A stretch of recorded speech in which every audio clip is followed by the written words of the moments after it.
नमस्कार, आप देख रहे हैं अंग न्यूज रफ्तार और मैं हूं सत्यपाल सिंह। भागलपुर में बिहार ऑर्थोपेडिक एसोसिएशन के तत्वावधान में पूर्वी भारत का प्रतिष्ठित वार्षिक ऑर्थोपेडिक सम्मेलन मीटकॉन 2026 का आयोजन 20 और 21 जून को होटल रूप बिहार भागलपुर में आयोजित की जाएगी, जिसको लेकर भागलपुर ऑर्थोपेडिक एसोसिएशन की ओर से प्रेस वार्ता आयोजित की गई, जिसमें आयोजन समिति ने बताया कि इस सम्मेलन में देश के अलग अलग राज्यों से आने वाले ऑर्थोपेडिक विशेषज्ञ, सर्जन और चिकित्सक हिस्सा लेंगे। सम्मेलन में joint replacement, trauma surgery, sports injury, orthopaedic, बाल स्थित रोग, रोबोटिक सर्जरी समेत हड्डी और जोड़ों से जुड़ी आधुनिक चिकित्सा तकनीकों पर चर्चा होगी। आयोजन अध्यक्ष डॉक्टर बिहारी लाल ने बताया कि यह सम्मेलन केवल चिकित्सा ज्ञान का मंच नहीं बल्कि अनुभवों और नई तकनीकों का आदान प्रदान का अवसर भी होगा, जिसमें बिहार ऑर्थोपेडिक चिकित्सा को नई पहचान मिलेगी। वहीं भागलपुर ऑर्थोपेडिक सोसाइटी के पदाधिकारियों ने बताया कि कार्यक्रम में देश के कई प्रसिद्ध डॉक्टर शामिल होंगे और अपने अनुभवों को साझा करेंगे। सम्मेलन के दौरान वैज्ञानिक सत्रों के साथ साथ सांस्कृतिक कार्यक्रमों का भी आयोजन किया जाएगा। आप सभी पत्रकार बंधुओं का यहाँ स्वागत है। हम लोग 20 और 21 जून को इस भागलपुर में इसी प्रासाल में एक महत्वपूर्ण आयोजन करने जा रहे हैं, जो बिहार ऑर्थोपेडिक एसोसिएशन के तत्वाधान में होगा और ये मीटकॉन होगा। मीटकॉन का मतलब मीट में बीच में एक कॉन्फ्रेंस की महत्ता आप लोग अच्छी तरह जानते हैं कि ये कॉन्फ्रेंस न केवल डॉक्टरों को बल्कि यहाँ के लोगों को भी नई तकनीक से अवगत कराने का एक मौका मिलता है। भागलपुर के जो सर्जन हैं वो बिहार के लेवल पर और देश के लेवल पर बहुत अच्छा काम कर रहे हैं। ये ऑर्थोपेडिक सर्जन जितने भी हैं हमारे, वो बहुत अच्छा काम कर रहे हैं और इनकी ख्याति बाहर भी है। बाहर से हमारे पास बहुत सारे सर्जन जो नामचीन सर्जन हैं वो लोग भी आ रहे हैं इसमें पार्टिसिपेट करने के लिए और अलग अलग विषयों पर अपनी बातें रखेंगे।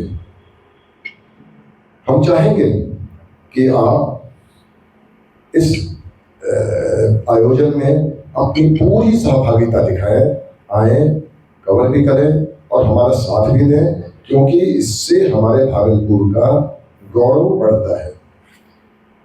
हम लोगों ने यंग डॉक्टर जो पीजी कर रहे हैं अभी डिफरेंट जगह, या भागलपुर में या पटना में या एनएमसीएच में, बिहार के जितने भी मेडिकल कॉलेज हैं जहाँ पर एक्सकर्शन कर रहे हैं, उनके लिए हम लोगों ने एक अलग सेशन रखा है। पहला सेशन वही रहेगा सुबह 10 बजे से 12 बजे तक। उनके पेपर्स रहेंगे, वो जो काम कर रहे हैं, अपना थीसिस वर्क कर रहे हैं, उसका ये यहाँ पर वो अपना करेंगे, ताकि हम नए जनरेशन को इनकरेज कर सकें कि और अच्छे से अच्छे कैसे काम कर सकते हैं। उनको गाइडेंस हम लोग देंगे और उसमें एक कंपटीशन भी होगा, जो बेस्ट पेपर है उनको। बिहार में सरकारी और निजी निवेश को बढ़ावा देने के लिए मेगा प्रोजेक्ट को लेकर मुख्य सचिव ने वीडियो कॉन्फ्रेंसिंग के माध्यम से अधिकारियों के साथ बैठक की। इस बैठक में भागलपुर के विकास से जुड़ी कई योजनाओं पर चर्चा हुई। भागलपुर के डीएम डॉक्टर नवल किशोर चौधरी ने बताया कि गंगा नदी पर बनने वाले भट्टेश्वर कटरिया रेल पुल के लिए जमीन अधिग्रहण से जुड़ा मामला को भी बैठक में रखा गया। गोराडीह क्षेत्र में बनने वाले इंडस्ट्रियल कॉरिडोर को लेकर भी चर्चाएं की गई। वहीं मौके पर डॉक्टर नवल किशोर ने कहा कि भागलपुर धीरे धीरे इंडस्ट्रियल हब के रूप में विकसित हो रहा है।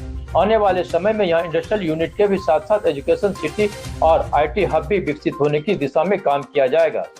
भागलपुर की कनेक्टिविटी को लेकर बेहतर बनाने के लिए रेल पुल, एक्सप्रेसवे और 4 लेन सड़क परियोजनाओं पर भी सरकार का ध्यान है, जिससे जिले का निवेश में बढ़ावा मिलने का उम्मीद है। वहीं पिछले दिनों आए बिहार सरकार का IT मंत्री एक हमारा कटरिया जो रेल लाइन है उसी को लेकर के माननीय मुख्य सचिव महोदय के द्वारा रिव्यू किया गया था। हम लोग एट पार हैं और जो रेलवे को सपोर्ट चाहिए लैंड एक्विजिशन में हम लोग कर रहे हैं। बहुत जल्द वहाँ के किसानों को हम लोग राशि भी दे देंगे। कुल 16 मौजा हमारे यहाँ अधिग्रहण किया जाना है, 16 मौजा में ज़मीनों को अधिग्रहण किया जाना है।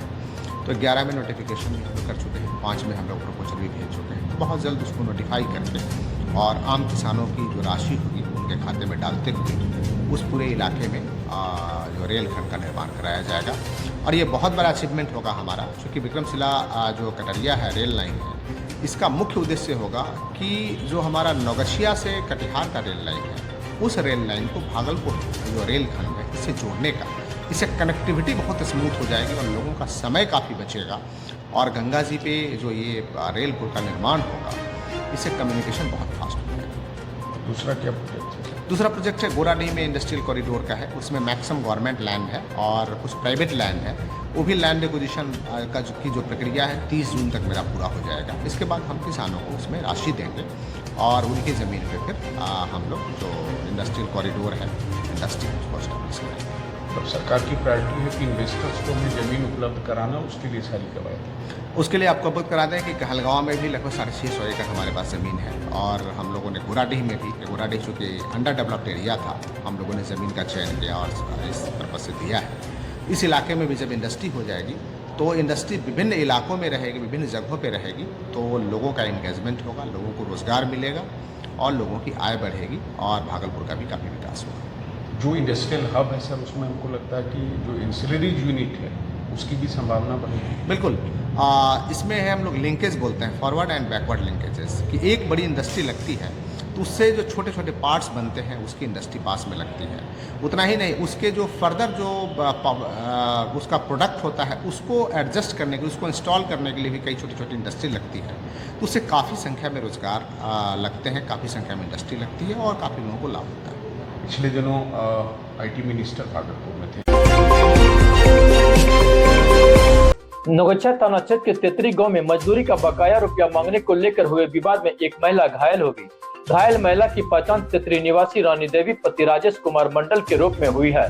घटना के बाद परिजनों के द्वारा उन्हें इलाज के लिए अनुमंडल अस्पताल नौगछिया लाया गया, जहां उनका उपचार किया जा रहा है। महिला के पति राजेश कुमार मंडल ने बताया कि उनके पड़ोस में रहने वाले रिश्ते में चाचा के साथ वह बाहर मजदूरी करने गए थे। मजदूरी के दौरान उनके लगभग 6000 रुपए का हिसाब हुआ था, जिसमें से केवल 1000 रुपए ही वापस किए गए थे। शेष 5000 रुपए की मांग करने पर सामने वाले के पक्ष के द्वारा टाल मटोल की जाती थी और कई बार विवाद करने या धमकी देने का प्रयास भी किया गया। बुधवार की संध्या इसी बात को लेकर दोनों पक्षों में कहासुनी हुई और देखते ही देखते मारपीट में बदल गई। मारपीट के दौरान रानी देवी के सिर में गंभीर चोटें आई है, जिससे वह घायल हो गई। वहीं परिजनों के द्वारा घायल महिला को इलाज के लिए अनुमंडल अस्पताल नौगछिया भेजा गया, जहां चिकित्सकों की देखरेख में उनका उपचार जारी है। वहीं स्थानीय लोगों के द्वारा पुलिस को सूचना दी गई और पुलिस मौके पर पहुंचकर जांच में जुट गई है। क्या नाम हुआ आपका? राजेश कुमार मंडल। पिता का नाम? नरेश मंडल। घर? तेतरी थाना? नौगछिया। क्या कैसे हुआ? ये पहले बाहर गए थे, वो उसका दोनों लड़का गया था, किसका? वकील मंडल का, और वहाँ पे राशन पानी खिलाए। उसके पास पैसा कम था तो हम खिलाए तो 6000 रुपया निकल रहा था, 1000 रुपया दिया, 5000 रुपया रख लिया। 5000 रखने के बाद वही पैसा मांगने में बस वो मार देंगे। आज कभी इंटरनेट निकाल के धमकी देता था। आज किसके साथ मारपीट किया? वही सब मारती। किसको मारा? मेरे पत्नी। क्या नाम है पत्नी? रानी की देवी। पति का नाम? राजेश कुमार मंडल। कहाँ मारा है? कैसे मारा? सर को मारा है। सर फोड़ दिया है? हाँ। अच्छा, पुलिस को जानकारी दी है? हाँ, थाना से आए। थाना से आए हैं। कौन कौन मारपीट किया है? वकील मंडल, उसका पत्नी और उसका बेटा, 2 लड़के। बेटा सबका नाम जानते हैं? हाँ, कुचो कुमार, सुमित कुमार। पत्नी भी नाम जानते? पत्नी भी कुमार। हाँ, सब। कहाँ पर मारपीट हुआ? घर पे। घर पे ही? आपके घर पे? हाँ, वो घर दोनों से पड़ोसी है? हाँ, चाचा है। चाचा, वही लोग मारा? हाँ, मार के सर हमको भी मारा है, 2-3 लाठी सर पीछे। हाँ। उसको सर पे मारा है और पीछे भी मारा।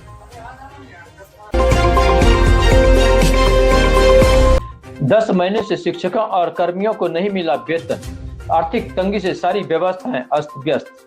तिलका मांझी भागलपुर विश्वविद्यालय के वर्ष 2001 में स्थापित MBA के विभाग के कार्यरत शिक्षकों और गैर शिक्षण कर्मचारियों को पिछले 10 महीने से वेतन का भुगतान नहीं किया गया है, जिससे उनके सामने गंभीर आर्थिक संकट खड़ा हो गया है। स्थिति इतनी दयनीय हो चुकी है कि उपभोगी कर्मचारी अपने बीमार परिजनों के लिए दवाइयां तक नहीं खरीद पा रहे हैं और न ही बच्चों की पढ़ाई का खर्चा उठा पा रहे हैं। इसके साथ ही संविदा पर बहाल शिक्षकों और कर्मियों का सेवा विस्तार भी नहीं किया जा रहा है, लेकिन विश्वविद्यालय प्रशासन से लगातार काम ले रहे हैं।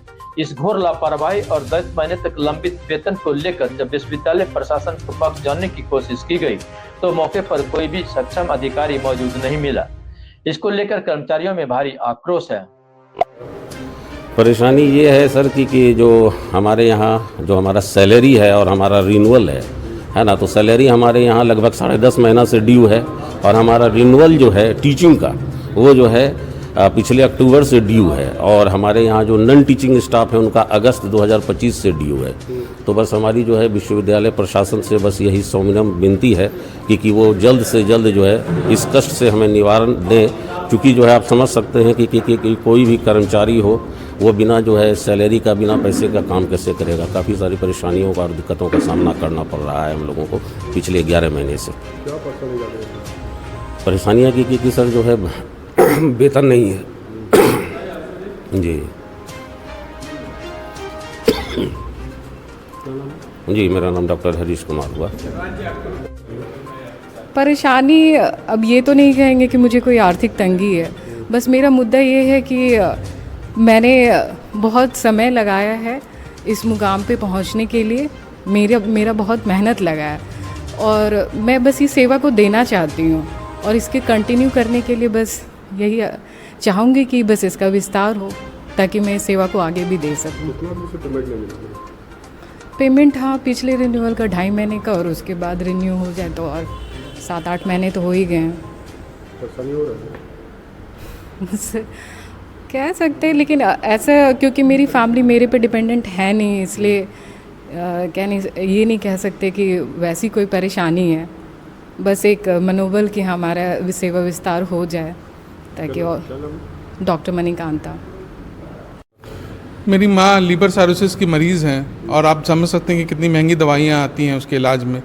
बहुत मुश्किल से उनका ट्रीटमेंट करा पा रहे हैं, जैसे जैसे इधर उधर से जानकार लोगों से या बैंक से इधर उधर से लोन लेके, पर्सनल लोन लेके अभी घर चल रहा है। बच्चे का 3 वर्ष रिमाइंडर आ चुका है स्कूल का, बोर्ड का एग्ज़ाम देना है उसको। अगर उसका इस बीच में नाम कट जाएगा तो कितना तकलीफ होगा, उसका बोर्ड का एग्ज़ाम नहीं हो पाएगा।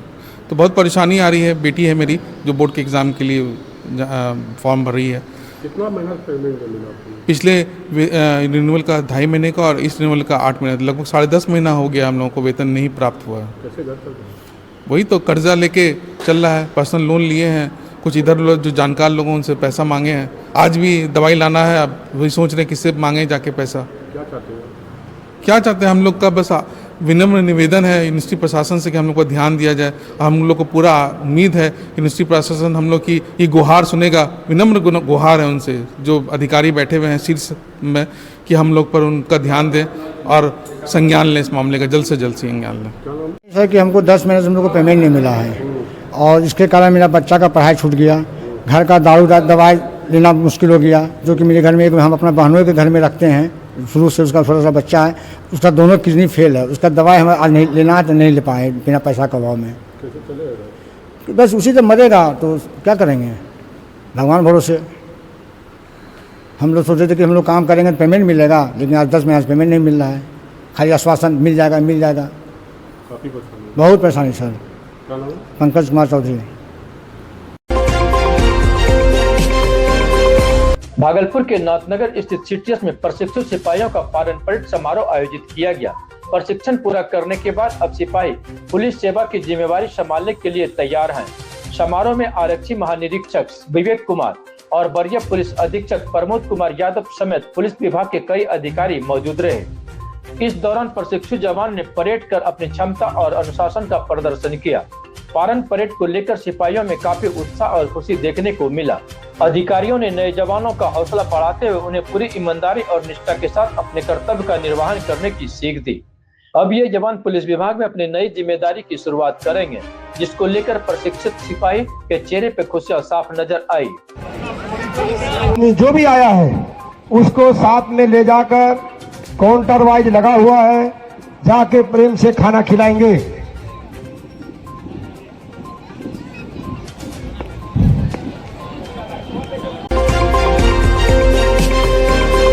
नौगच्छा से एक ऐसा खबर सामने आ रहा है जहां जीजा ने साले को चाकू मारकर गंभीर रूप से घायल कर दिया। घायल युवक की पहचान नोनियापट्टी निवासी राजू मल्लिक पिता सुबोध मल्लिक के रूप में हुई है। घटना के संबंध में राजू मल्लिक ने बताया कि वो घूमने के लिए मकातकिया गया था, जहां वो अपने दोस्तों के साथ मौजूद था। इसी दौरान रिश्ते में लगने वाले उनके बहनोई भी वहां पहुंच गए। किसी बात को लेकर के दोनों के बीच कहासुनी हुई और देखते ही देखते मारपीट में बदल गई। राजू के अनुसार विवाद के दौरान बहनोई ने चाकू निकालकर उसके सिर पर हमला कर दिया, जिससे वह गंभीर रूप से घायल हो गया। घटना के बाद स्थानीय लोगों की मदद से उसे उपचार के लिए अनुमंडल अस्पताल नौगछिया लाया गया, जहां चिकित्सकों द्वारा उन्हें प्राथमिक उपचार किया गया। घायल युवक ने बताया कि घटना की सूचना पुलिस को दे दी गई है। पुलिस घटनास्थल पर पहुंचकर जांच में जुट गई है। चक्कू मारा है। हाँ, चक्कू मारा। हाँ। क्या नाम है तुम्हारा? राजू मलिक। पिता का नाम? सुबोध मलिक। घर? नुनिया पट्टी। और थाना? थाना भागलपुर। नौगछिया। नौगछिया। कहाँ झगड़ा लड़ाई हुआ? मक्का तकिया में। मक्का तकिया में क्या कर रहा था वहाँ? क्या कर रहा था वहाँ? वहाँ सर जी हम गए थे बैठने के लिए। हाँ। बैठने के लिए गए, उसके बाद मेरा जिया जी आया, चक्कू चला दिया। अच्छा, जो मारा है जीजा जी है? हाँ। अपना जीजा है? नहीं, अपना जिया जी ने है। तो? पराया है। कहाँ का है रहने वाला? हाँ, खगड़िया घर से यहाँ भरा पड़ता है। कहाँ? मिल टोला में। हाँ। तो वही चक्कू मार दिया। कहाँ मार दिया चक्कू? कपार में मारा। कपार में? हाँ।